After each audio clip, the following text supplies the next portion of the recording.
Yeah, I was going to become a monk, actually. I went to Thich Nhat Hanh's monastery, Plum Village in France. In France, okay. Yep, I went there in 2007. At the time, too, I was still doing lots of drugs. So I went to the monastery. I was there for about a few months, and it was there that my practice really deepened, I would think, because I was submerged. I was living with monks and nuns. Wasn't a lot of lay people there.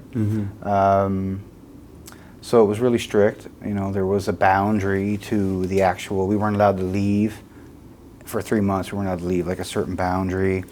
I took a 21-day vow of silence where I didn't speak for 21 days. That's incredible to me. I don't think I've ever gone a day without speaking. Did you actually complete the 21 days? Yeah, what happened was I got called in by the abbot and he asked me to stop because he thought I was maybe being attached to my silence. Really? Yeah, so he asked me to stop it. What an interesting concept. And what is the Tibetan Buddhist way of meditating? Because I know I typically sit comfortably, eyes closed. Do you do an eyes open Yeah, setup? we meditate with our eyes open, both in both traditions actually. I practice in a Zen tradition and also in Tibetan tradition, and we meditate with our eyes open with a soft gaze about 6 feet down in front of us with the intention is that if you can learn to meditate with your eyes open, you can take the meditative mind with you into your life.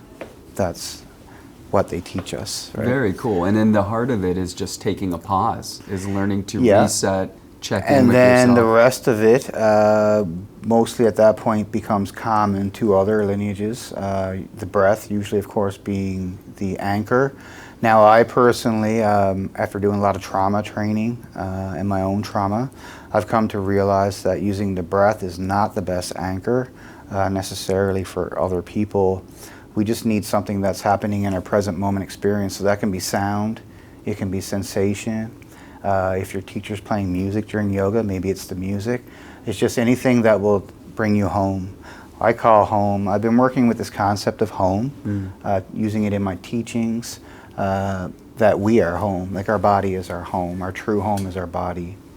You know that feeling like when you're away and it's like you die to go away and you're like, but at some point you just want to go home. Yeah. You know? And when you get home and it's just this feeling of like, no one can see me, I'm in my own house, I can be me.